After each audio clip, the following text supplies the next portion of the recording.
Have you ever been in a room where everyone looked at you like you were invisible? Where your ideas were dismissed before you even finished speaking?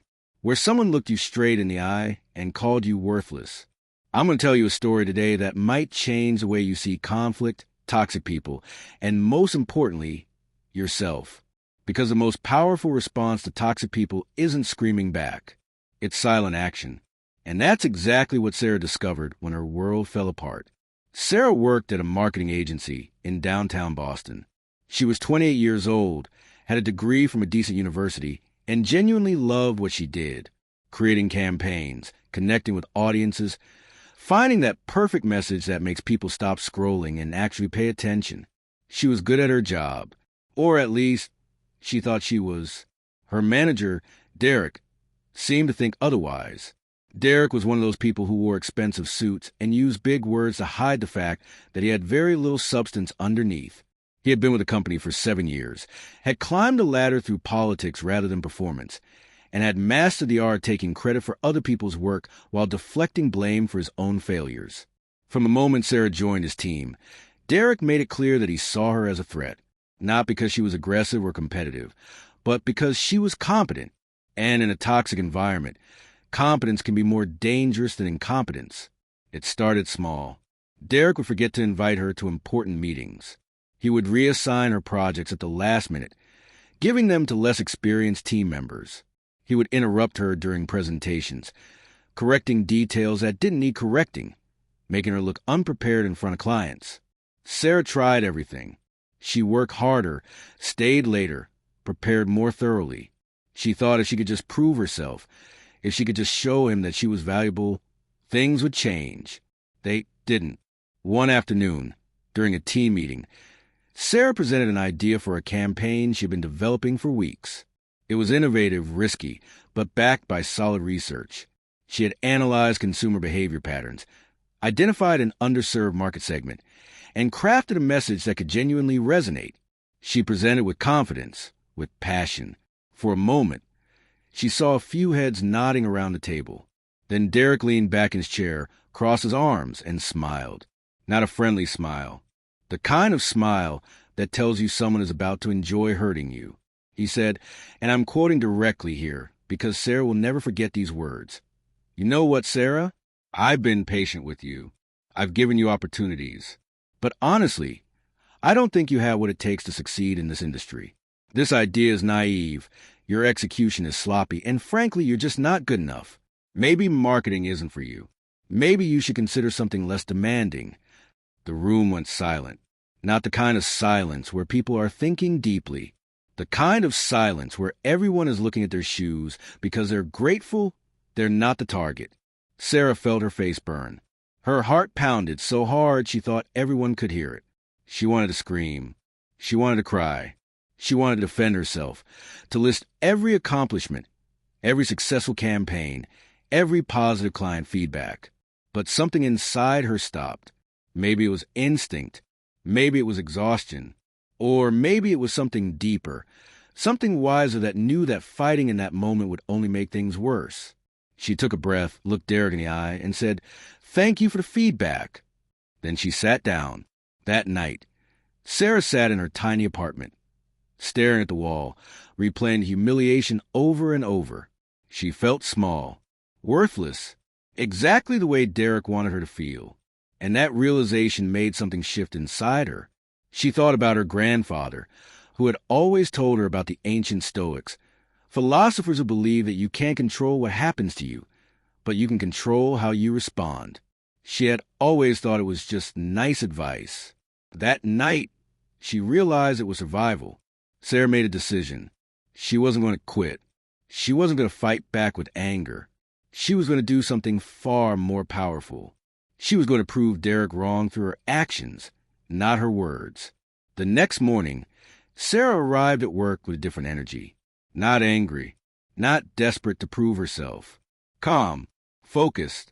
She had spent the night researching Stoic philosophy, reading Marcus Aurelius, Epictetus, Seneca. She learned about the dichotomy of control, the idea that some things are within our power and some things aren't. Derek's opinion of her? Not in her control. Her own work ethic, her own skill development, her own response to adversity, completely in her control. She stopped trying to change Derek's mind. She stopped caring about his approval. Instead, she focused on something the Stoics call virtue in action. Doing excellent work not for recognition, but because excellence is its own reward. Every project Derek gave her, no matter how small or demeaning, she treated like it was the most important campaign of her career. When he assigned her to work on social media posts for a minor client, she researched that client's industry until she understood it better than they did. She crafted posts that didn't just get likes, but drove actual conversions. When Derek excluded her from meetings, she used that time to learn new skills. She took online courses in data analytics, consumer psychology, emerging marketing technologies. She read industry reports, studied successful campaigns from other agencies, built a mental library of what worked and why. The Stoics teach something called turning obstacles into opportunities. Marcus Aurelius wrote that the impediment to action advances action. What stands in the way becomes the way. Sarah was living that principle. Every insult became fuel. Every exclusion became free time to improve. Every humiliation became a reminder of why she was doing this. But here's what made Sarah's approach different from just working hard to prove someone wrong. She wasn't doing this for Derek. She was doing this for herself. That distinction is everything. Most people, when they're treated badly, become obsessed with proving the other person wrong. They make that person the center of their motivation. But that's still giving that person power over you. That's still letting them control your emotional state, your sense of worth, your direction in life. Sarah realized something profound. The opposite of being controlled by someone's hatred isn't being controlled by the desire for their approval. The opposite is being free. Free to pursue excellence for its own sake. Free to build the life you want regardless of what anyone else thinks. The Stoics called this eudaimonia, often translated as human flourishing. It's the idea that the goal of life isn't happiness in the sense of pleasure or comfort. It's living in accordance with virtue, developing your potential, becoming the best version of yourself. And here's the beautiful thing. When you pursue that, when you genuinely focus on your own growth rather than others' opinions, success tends to follow naturally. 3 months passed. Sarah's work started getting noticed, not by Derek, but by others. A client she had worked with on that minor social media project called the agency directly, asking for Sarah by name to handle a much larger campaign. Another team member quietly approached her for advice on a struggling project. Junior employees started gravitating toward her, asking questions, seeking mentorship. Derek noticed. Of course he noticed. But Sarah wasn't gloating. She wasn't throwing his words back in his face. She was just doing her work, calmly, competently, relentlessly. The Stoics teach something about this too. Epictetus said, "If you want to improve, be content to be thought foolish and stupid." In other words, stop caring about managing other people's perceptions. Focus on the reality of who you are and what you're building. Sarah embodied this. When Derek made sarcastic comments about her sudden productivity, she smiled and said nothing. When he tried to take credit for her successful projects, she documented her work but didn't fight publicly. She understood something crucial. People who are threatened by you will always find reasons to criticize you. But people who are impressed by your results will eventually find you regardless of the obstacles. 6 months after that humiliating meeting, the agency pitched for a major account, a national retail chain looking to rebrand completely. It was the kind of client that could define an agency's reputation. Derek led the pitch team naturally. He had seniority. He had the relationships. He had the polished presentation skills. The pitch went terribly. Derek's approach was generic, safe, exactly what every other agency was probably proposing. The clients were polite, but clearly unimpressed. As the meeting was wrapping up, one of the executives asked, almost as an afterthought, if anyone else had any thoughts. Sarah had been quiet during the presentation. She wasn't officially part of the pitch team. Derek had made sure of that, but she had studied this client, had researched their challenges, their market position, their competitors. Not because she expected to present, but because that's what she did now. She prepared for everything. She looked at Derek. He was glaring at her, a clear warning not to speak. For a moment, Sarah heard his voice from 6 months ago. You're just not good enough. Then she heard another voice. Her own. Calm, clear, confident. She spoke. She presented an idea that wasn't in the pitch deck, an idea she had been developing on her own time. It was bold. It was specific. It addressed not just the client's stated needs, but the underlying business challenges they hadn't even fully articulated. She spoke for maybe 5 minutes. The room changed. She could feel it. The executives leaned forward. They asked questions. Real questions. Engaged questions. The kind of questions that signaled genuine interest rather than polite obligation. When the meeting ended, the lead executive shook Sarah's hand and said, "That's the most interesting thing we've heard in 3 weeks of pitches. We'd like to explore that direction further, with you leading it." Derek's face went through several shades of red. He tried to interject, to reframe it as a team effort, to position himself as Sarah's mentor who had been developing her talent all along. The executives were polite, but they weren't stupid. They knew exactly what they had just witnessed. 2 weeks later, the agency won the account, based specifically on Sarah's approach. She was made the lead strategist for the campaign, reporting directly to the agency's senior partners, effectively bypassing Derek entirely. You might think this is where the story ends. The underdog wins. The toxic manager gets his comeuppance. Roll credits. But that's not the real lesson here. Because what happened next is what actually matters. Derek didn't suddenly become nice. He didn't apologize. He didn't acknowledge that he had been wrong about Sarah. Instead, he became more hostile, more undermining, more desperate to discredit her success. He spread rumors. He questioned her methods and meetings. He tried to create conflicts between her and other team members. And here's what Sarah did. Nothing. Not nothing, in the sense of being passive or weak. Nothing, in the sense of not engaging with the toxicity. She focused on her work.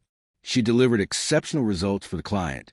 She treated Derek with professional courtesy, but didn't waste energy trying to win him over, defend herself, or retaliate. The Stoics teach this principle. Some people are committed to misunderstanding you. Let them. Your job isn't control their narrative. Your job is to live your truth so consistently that the narrative controls itself. Within a year, Sarah was promoted to senior strategist. Within 2 years, she was offered a director position at a different agency, one with a healthier culture and better leadership. She took it. She left that toxic environment, not as a victim who escaped, but as a professional who outgrew it. Derek, last she heard, he was still at the same agency, in the same role, managing the same way, wondering why talented people kept leaving his team. So why am I telling you this story? Because many of you watching this are in a situation like Sarah was. Maybe it's a toxic boss. Maybe it's a dismissive family member. Maybe it's a friend group that makes you feel small. Maybe it's a partner who constantly criticizes you.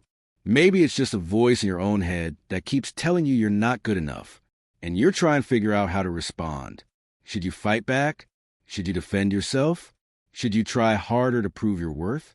Should you just leave and find somewhere you're appreciated? Here's what Sarah's story teaches us, backed by 2,000 years of Stoic philosophy.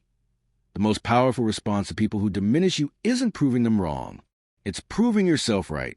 Stop trying to change their mind. Start changing your reality. Let me break down the specific principles Sarah used, because this isn't just an inspiring story.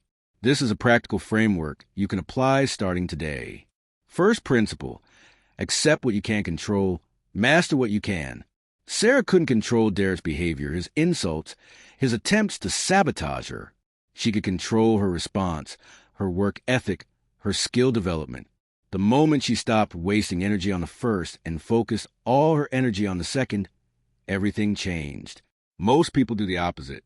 They obsess over the things they can't control and neglect the things they can. That's why they stay stuck. Second principle, transmute pain into purpose. The Stoics believe that every challenge contains the seeds of growth. Sarah didn't just endure Derek's treatment. She used it. Every insult reminded her why she was working so hard. Every exclusion gave her time to improve. Every humiliation strengthened her resolve. This isn't toxic positivity. This isn't pretending bad things are actually good. This is recognizing that while you can't always choose what happens to you, you can always choose what you make of it. Third principle, build in silence, reveal in results. Sarah stopped defending herself. She stopped arguing. She stopped trying to convince Derek or anyone else of her value. She just worked. Quietly, relentlessly, excellently. And eventually, the work spoke louder than any argument ever could. There's a reason the phrase, "let your work speak for itself," has endured. Because it's true. Results don't argue. They simply exist. And they're undeniable. Fourth principle, detach your worth from their validation. This is the hardest one and the most important. Sarah's breakthrough moment wasn't when she succeeded despite Derek. It was when she stopped needing anything from Derek at all. Not his approval. Not his acknowledgement. Not even his respect.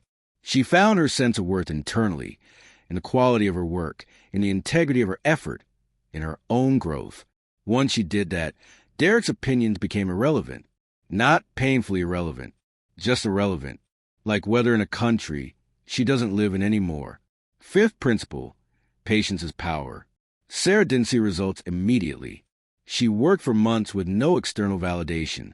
Most people quit during this phase. They work hard for a few weeks, don't see immediate recognition, and conclude it's not worth it. But transformation takes time. Excellence takes time. The tree doesn't grow overnight, but if you water it consistently, eventually it bears fruit. Sarah understood this. She played the long game. And the long game is where the real victories happen. Now, I know what some of you are thinking. This sounds great in a story, but what about the real world? What about when you genuinely don't have opportunities? What about when the system is rigged against you? What about when no matter how good your work is, you're ignored because of discrimination, bias, or structural inequality? These are valid questions, and I'm not going to pretend Stoicism solves everything. It doesn't. There are real systems of oppression, real barriers that have nothing to do with individual effort. Sometimes leaving a toxic situation is the right answer, not transforming within it. But here's what Stoicism does offer. It gives you agency in situations where you feel powerless. It provides a framework for maintaining your dignity, your sanity, and your sense of self when everything around you is trying to strip those things away. It teaches you how to respond to adversity in a way that makes you stronger rather than bitter. Marcus Aurelius, who wrote much of his Stoic philosophy while literally fighting wars and dealing with plague and political betrayal, said this: "You have power over your mind, not outside events. Realize this, and you'll find strength." That's not telling you to ignore injustice. It's telling you that even in unjust situations, you still have choices about who you become and how you respond. Sarah could have become bitter. She could have internalized Derek's words and believed she really wasn't good enough. She could have retaliated in kind, becoming toxic herself. She could have quit and carried that wound into her next job, always defensive, always expecting to be dismissed. Instead, she chose to become someone Derek's words couldn't touch. Not because she was superhuman, but because she understood where her real power lived. Let me give you some practical steps you can take if you're in a situation like Sarah's right now. Start by identifying what's actually in your control.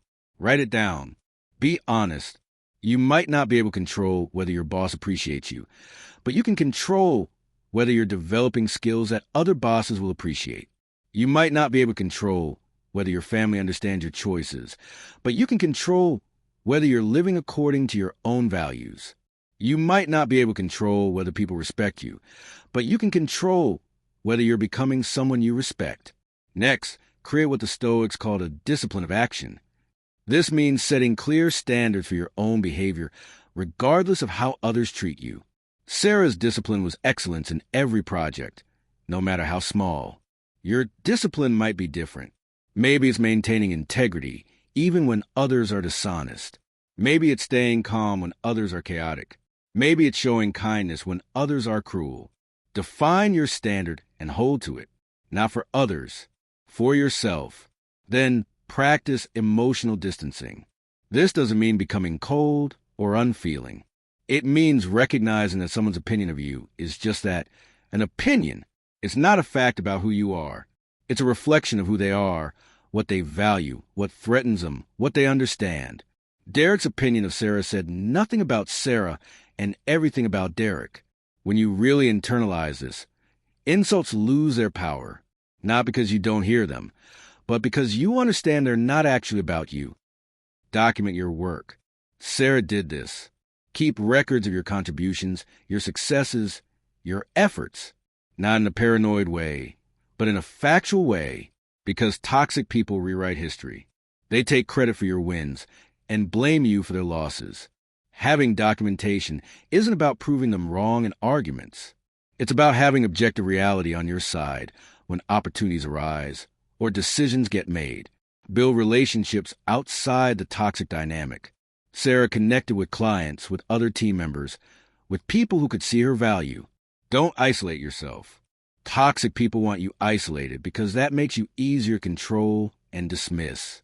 Connect with others, not to gossip or complain, but to build genuine professional relationships based on mutual respect and shared goals. Invest in yourself relentlessly. Sarah took courses, read books, studied her craft. Do the same. Whatever field you're in, become undeniably competent. Not just good, exceptional. Because here's the truth. Talented people in toxic environments eventually get noticed by non-toxic environments. But you have to be talented enough to get noticed. Mediocrity plus victimhood is a trap. Excellence plus patience is a launch pad. And finally, know when to leave. Stoicism isn't about enduring pointless suffering. It's about responding wisely to adversity. Sometimes a wise response is transformation within the situation. Sometimes a wise response is leaving the situation. Sarah stayed because she saw a path forward. But if that path hadn't materialized, leaving would have been just as valid. Don't mistake endurance for wisdom. Sometimes the most stoic thing you can do is walk away from people and places that will never appreciate you. Now, let's talk about what happens after. Because this is where many people stumble. They escape the toxic situation. They achieve some success. And then they realize they're still carrying the wound. They're still angry, still defensive, still proving themselves to ghosts. Sarah went through this. Even after she left that agency, even after she succeeded beyond anything Derek said was possible, she would sometimes catch herself imagining conversations where she told him off, where she showed him her achievements, where she made him admit he was wrong. One day, about 3 years after leaving, she ran into Derek at an industry conference. Her heart started racing. All those imagined confrontations flooded back. This was her moment. She could finally tell him everything she had wanted to say. They made eye contact. Derek looked uncomfortable, maybe even intimidated. And Sarah realized something. She didn't need to say anything. She had already said everything that mattered through how she had lived the last 3 years. Words would actually diminish that. She smiled, said hello politely, and moved on. Not because she was afraid of confrontation. Because the confrontation was irrelevant. Derek was irrelevant. The person she had been trying to prove something to no longer mattered. That's the final stage of this journey. Not just succeeding despite the toxic people in your life, but reaching a point where they're no longer characters in your story, where you moved so far forward that they're not even visible in your rearview mirror. The Stoics called this apatheia, often mistranslated as apathy. It doesn't mean not caring about anything. It means not being disturbed by things outside your control. It means achieving a kind of inner peace where external chaos can't reach you. Not because you're numb, but because you're grounded in something deeper than external validation. Sarah found that, and you can too, but it requires something difficult. It requires you to stop seeing yourself as a victim waiting for justice and start seeing yourself as an agent creating your own future. Both can be true simultaneously. You can have been treated unjustly and still be responsible for what you do next. Those aren't contradictory. They're the reality of being human in an imperfect world. The people who diminish you are giving you a gift, though it doesn't feel like it. They're showing you exactly what you're capable of overcoming. They're giving you the resistance that builds strength. They're providing the contrast that will make your success so much sweeter, not because they'll witness it, but because you'll know how hard you work for it. Every insult Sarah endured became part of the foundation of who she became. Not because the insults were good or deserved, but because she transformed them into something useful. That's alchemy. That's turning lead into gold. That's the heart of Stoic practice. So if someone in your life has called you worthless, incapable, not good enough, I want you to hear this clearly. They're wrong. But you don't prove they're wrong by arguing with them. You prove they're wrong by building a life so authentic, so excellent, so aligned with your values that their words become absurd in comparison to your reality. Stop trying to make them swallow their words. Start building a life that makes their words irrelevant. That's the power of silent action.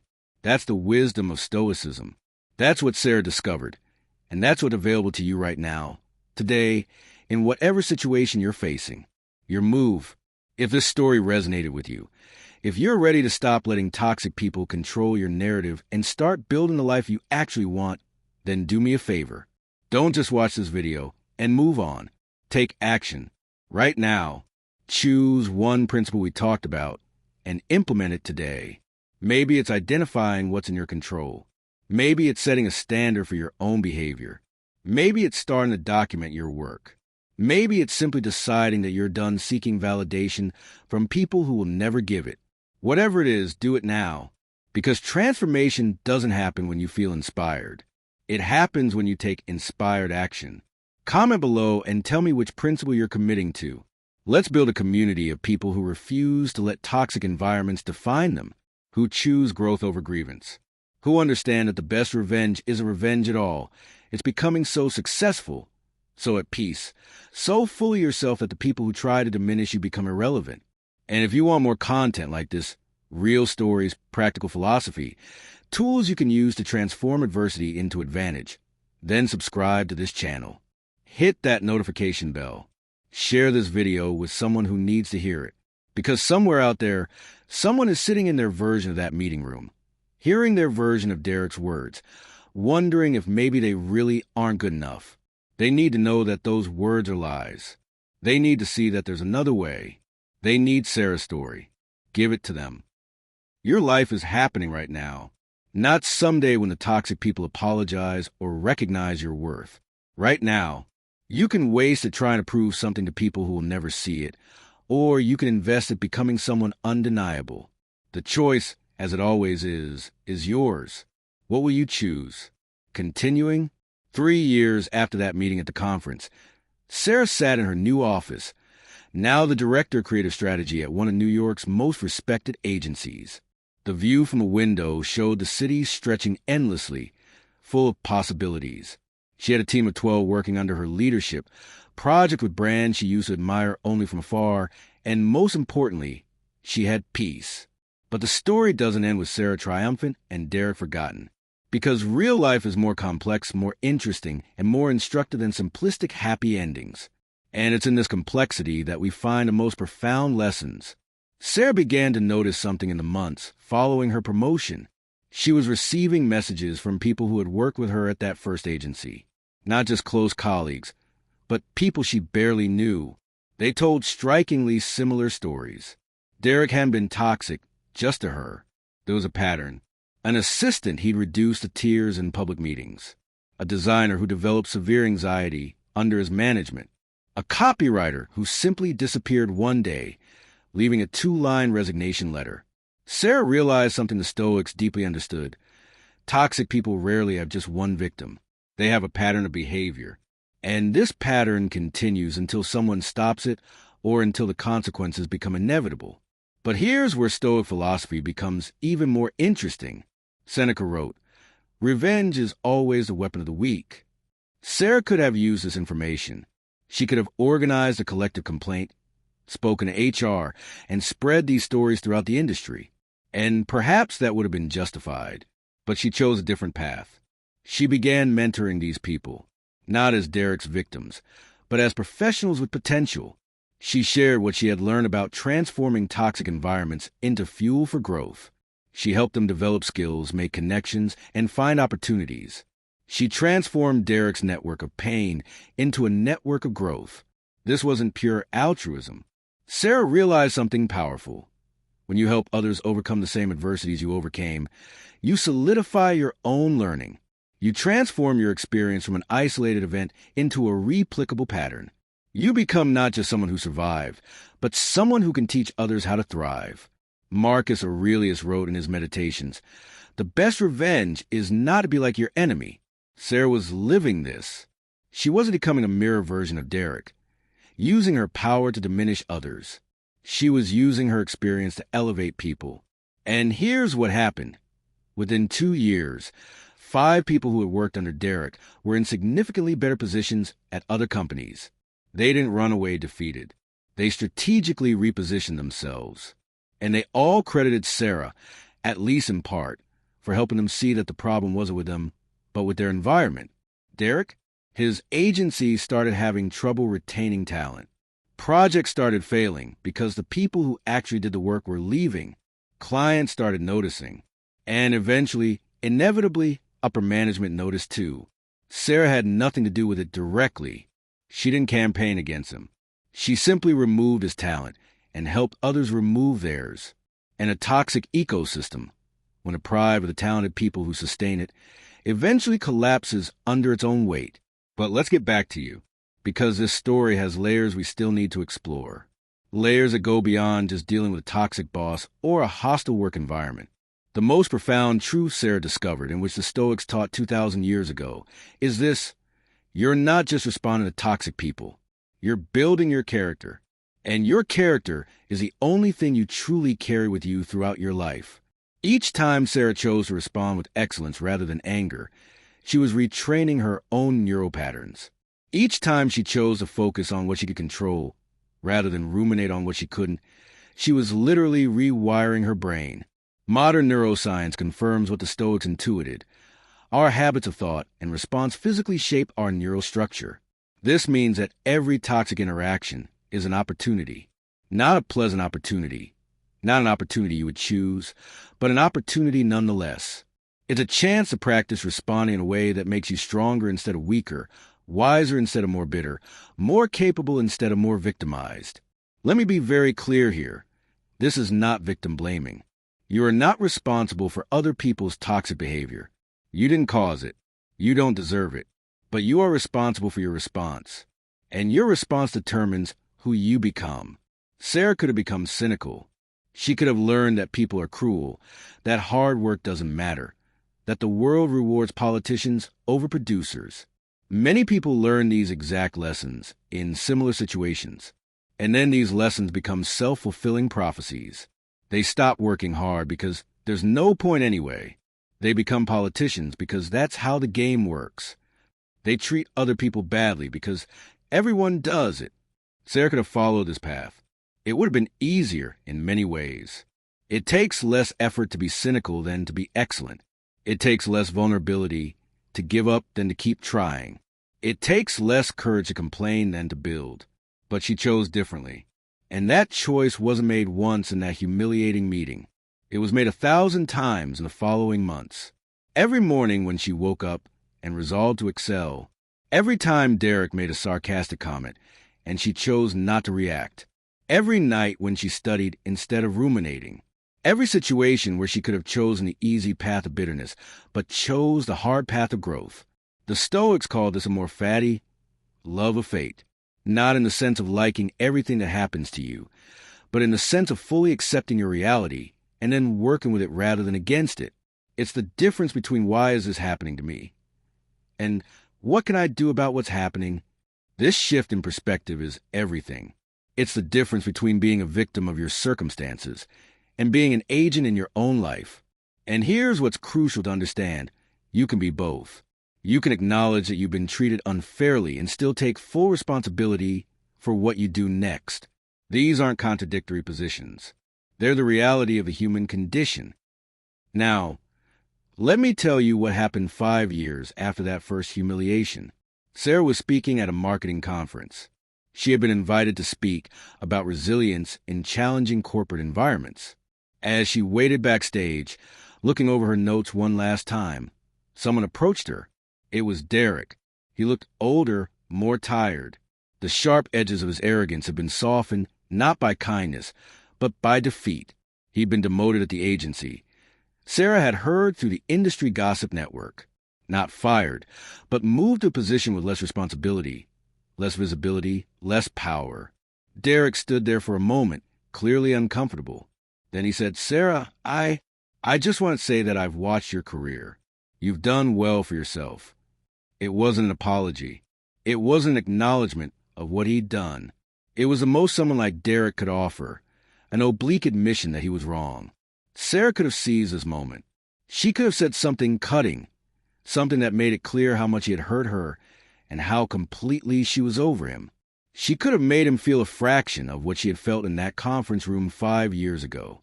Instead, she said, "Thank you, Derek. I learned a lot in those early years." And she meant it, not ironically. She really had learned. She had learned who she didn't want to be. She had learned where her true power lay. She had learned that anyone's opinion of her was just that, an opinion, not a fact. Derek nodded, looking slightly confused, and walked away. And Sarah realized something profound. She didn't feel anger. She didn't feel triumph. She didn't feel anything particularly strong toward Derek. He had become irrelevant. Not forcefully irrelevant, not performatively irrelevant, but genuinely irrelevant. This is what true forgiveness looks like in Stoic terms. It's not about saying what someone did was right. It's not about reconciliation or restoring a relationship. It's about releasing that person from the space they occupy in your mind. It's about reclaiming the energy you were spending on anger, resentment, or revenge fantasies and redirecting it toward your own life. Epictetus said, "It is impossible for anyone to learn what he thinks he already knows." Derek never learned. He still thought he knew. And Sarah realized that was his problem, not hers. She couldn't teach him. She couldn't change him. She wasn't responsible for his journey. She was responsible only for her own. Now, you might be wondering, is this fair? Derek caused real harm. He hurt people. He created toxic environments that damaged careers and mental health. Shouldn't he face consequences? Shouldn't there be some form of justice? This is a valid question, and the Stoic answer may surprise you. Justice and your personal peace are two separate things.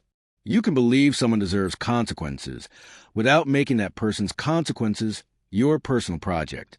You can acknowledge injustice without becoming consumed by the pursuit of revenge. Marcus Aurelius, let us remember, was an emperor. He had real power to punish people. And yet he wrote, "The best way to take revenge on an enemy is not to become like him." He wasn't saying that justice doesn't matter. He was saying that your personal integrity matters more than the punishment of any individual. Sarah understood this. Derek's consequences eventually came, not because she orchestrated them, but because toxic behavior patterns have natural consequences. Talented people leave. Projects fail. Reputations suffer. You don't have to force karma. You just have to remove your talent from the equation and let reality do its work. But here's the part many people miss. While you're waiting for karma to catch up with the person who hurt you, you need to be building something. Because if you spend all these years focusing on them, when karma finally arrives, you'll look around and realize your own life is empty. You won a battle but lost a war. Sarah didn't make that mistake. She used those 5 years to build an extraordinary career, yes, but more importantly, to build an extraordinary self. She became someone who could handle adversity with grace. Someone who could lead without diminishing. Someone who understood that true strength isn't about dominating others, but about mastering herself. And that brings us to the crux of this entire story. The insight I want you to truly hear. The toxic people in your life are not the main problem. They are a problem, certainly. But the main problem is who you become in response to them, because you will carry that person, the person you become, throughout your life. Derek was a chapter in Sarah's life. The character she developed in response to Derek, that's the whole story. Now, let me give you some more practical examples of how to apply all of this, because I know some of you are watching this thinking, that sounds great in theory, but what about when... And you fill in the blank with your specific situation. What if you work in a place where the toxicity doesn't just come from one person, but from the entire culture, where it's not just your boss, but your boss, their boss, and the systems that support them? First, recognize some organizations are irreparable. If the toxicity is systemic, your choice isn't between changing the system or being changed by it. Your choice is between extracting as much growth as possible while planning your exit or leaving immediately. Both are valid. It depends on how many resources you have, what opportunities are available, and what responsibilities you carry. But in any scenario, the principles remain. Control what you can control. For Sarah, this meant developing portable skills. Skills she could take anywhere. For you, it might mean building a network outside your current organization, saving money to have more options, documenting your work so you can demonstrate value in interviews, protecting your mental health through firm boundaries. What if the toxic person is someone you can't avoid, a family member, a co-parent, someone entwined in your life in ways you can't simply cut off? So you practice what the Stoics called mental reservation, the practice of mentally preparing for difficulties. Before interacting with this person, you remind yourself, today I will encounter someone who is critical, who is manipulative, who tries to belittle me. But this cannot hurt me unless I allow it. Their words are just sounds. Their opinions are just their thoughts, not facts about me. You also set clear boundaries, not angrily, not punitively, but firmly. I'm not going to discuss this with you. I need a break from this conversation. I heard you, but I don't agree. And then you maintain those boundaries. This isn't disrespect. It's self-respect.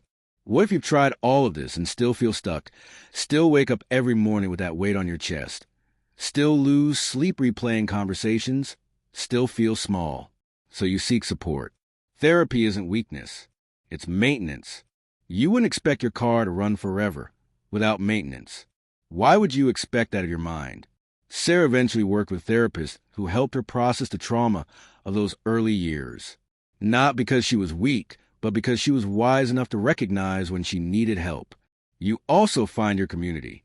People who see you, who understand you, who remind you of your worth when you forget. Sarah had a few close friends outside of work who provided perspective when she was too deep in it to see clearly. You need those people. No one does it alone. Now, let me address the question some people are thinking, but not asking. This whole approach sounds very passive. Too much about accepting and adapting. What about fighting back? What about standing up for yourself? What about not letting people walk all over you? Here's what you need to understand. There's a difference between reacting and responding. Reacting is automatic, emotional, and often disproportionate. Responding is intentional, measured, and strategic. Toxic people want you to react. They thrive on chaos, drama, and making you lose control. When you react, you're playing their game by their rules on their field.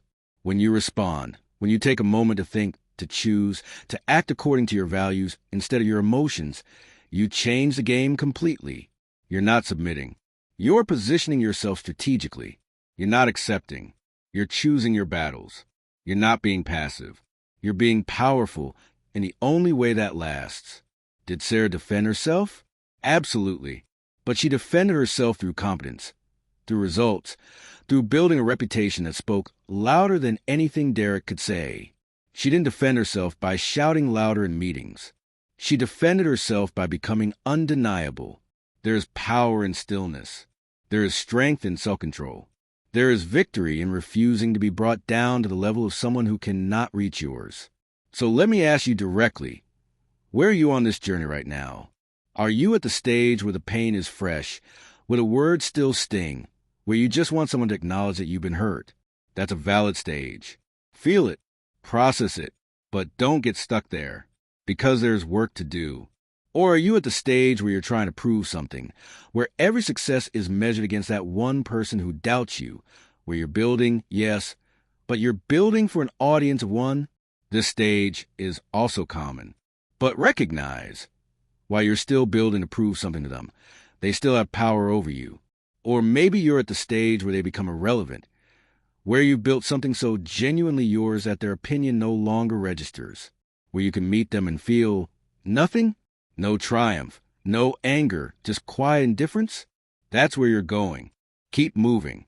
There's one more lesson from Sarah's story that we need to explore, and it's about what happens when you finally make it, when you achieve success, position, respect, when you become the person others look up to. Sarah realized something interesting in her new leadership position. It was all too easy to become what she hated. She had power now. She could have used that power the same way Derek used his. She could have been tough on people who didn't immediately meet her standards. She could have been impatient with mistakes. She could have demanded loyalty and punished dissent. Some people do just that.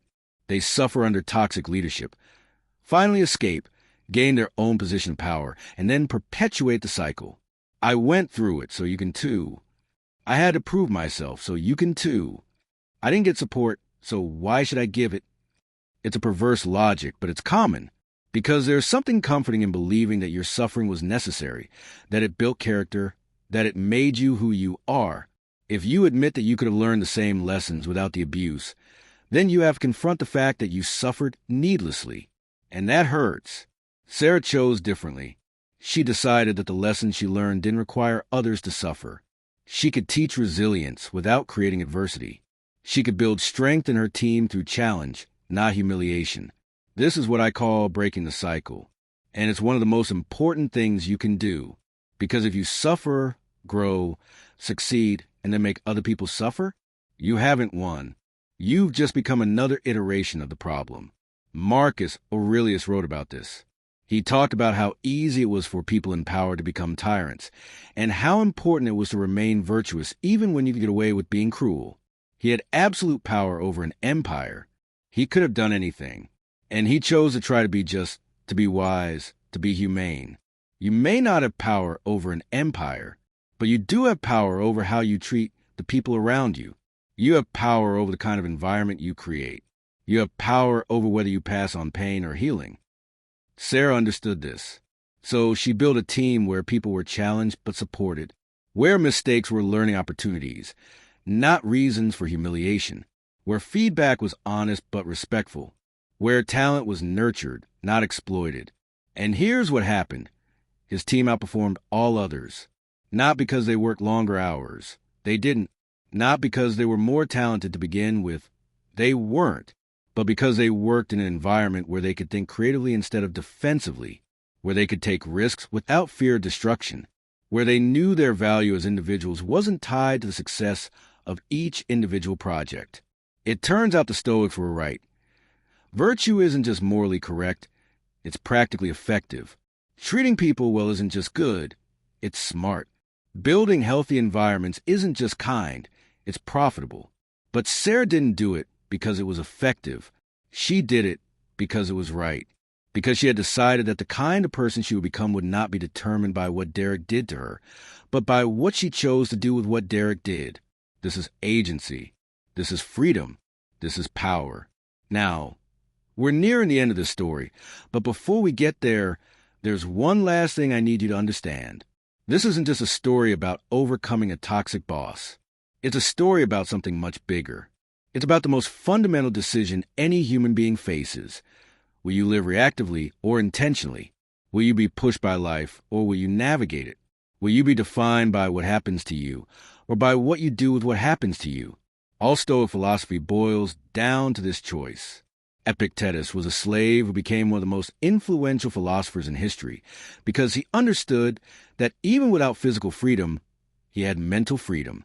Marcus Aurelius was an emperor who could have become corrupt with power but chose virtue. Seneca was a wealthy man who could have become decadent but chose wisdom. Sarah was a marketing professional who could have become bitter but chose excellence. What about you?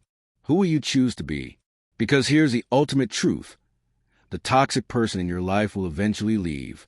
They will, one way or another, through a job change, a change in circumstances, the passage of time. But the person you become in response to them, that person stays with you forever. So build wisely, choose intentionally, respond instead of reacting, control what you can control, let go of the rest. And remember, the most powerful response to toxic people isn't to shout louder. It's not revenge. It's not making them feel what they made you feel. The most powerful answer is to become so completely, so authentically, so undeniably yourself that their words become absurd compared to your reality. This is what Sarah did. This is what you can do. This is what Stoicism has taught for 2,000 years. Your move now. What will you choose? If this story resonated with you, If you're ready to stop letting toxic people write your narrative and start writing your own, then I need you to do something right now. Not tomorrow. Not when you feel ready. Now, comment below and tell me, what specific action will you take today to reclaim your power? Maybe it's identifying one thing that's within your control and committing to mastering it. Maybe it's setting a boundary you've been avoiding. Maybe it's simply deciding that you're no longer going to let someone else's opinion determine how you feel about yourself. Whatever it is, write it down, because writing makes it real. Public commitment makes you more likely to follow through. And if you know someone who's trapped in a toxic environment, someone who's questioning their self-worth because someone is telling them they're not good enough, share this story with them. They need to know there's another way. That it's not about being stronger than the toxic person. It's about being stronger than the version of you that believes what they say. Subscribe to this channel if you want more content like this. Real philosophy, real stories, tools you can use not just to survive, but to thrive. Because there are millions of people out there hearing versions of what Derek said to Sarah. And they need to hear the truth. Those words are lies. Those words don't define you. And you have more power than you think to write a different ending. Your life is happening now. Not someday when the toxic person realizes their mistake. Not when you get revenge. Not when everything is perfect. Now, this is your life. This is your moment. This is your choice. What are you going to build with this?